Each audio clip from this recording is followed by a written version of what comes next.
Pemirsa, di tengah banyaknya penolakan terhadap keberadaan imigran Rohingya di Aceh, mendorong sejumlah warga dan komunitas sosial di Banda Aceh untuk berempati terhadap kondisi 127 warga Rohingya yang masih menempati gedung Balai Mesraya Aceh. Bantuan dari masyarakat Kota Banda Aceh dari para komunitas sosial dalam beberapa hari terakhir untuk imigran Rohingya di Balai Mesraya Aceh terus berdatangan, mulai dari membawa pakaian, makanan hingga minuman.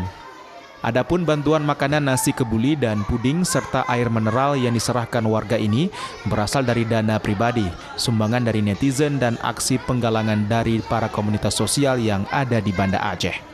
Rasa empati sejumlah warga di Banda Aceh untuk membantu warga Rohingya ini muncul karena ada penolakan hingga pengusiran paksa dari sebagian masyarakat dan mahasiswa di Banda Aceh. Hari ini kita menyalurkan sumbangan dari masyarakat Aceh dari beberapa grup WA, ada grup Aceh Info, ada Mie Hitam, ada dari Facebook.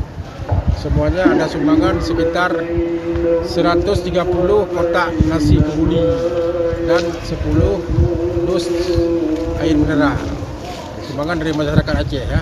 Alasannya karena saya melihat tahun ini kan bantuan untuk Rohingya itu sangat minim. Beda dengan tahun 2015, begitu Rohingya nyampe, orang Aceh semua tergerak ngasih sumbangan, pakaian. Saya seorang ibu, itu banyak anak-anak ya, juga banyak perempuan. Jadi sebenarnya nggak ada alasan khusus kan. Kita membantu itu kan tidak boleh alasan. Kita membantu kewajiban kan ya. Kemudian yang kita bantu ini adalah orang-orang yang tidak punya pilihan. Sedangkan kita kan pilihan kita banyak. Mau kita bantu mau enggak ya, kita orang-orang yang punya pilihan. Tapi membantu orang itu adalah kebahagiaan. Bantuan masyarakat tersebut diberikan sebagai bentuk rasa kemanusiaan atau empati kepada para pengungsi, sehingga mereka rela membantu secara sukarela dan sesuai kemampuan masing-masing. Dari Banda Aceh, Syukri Syaribudin, iNews melaporkan.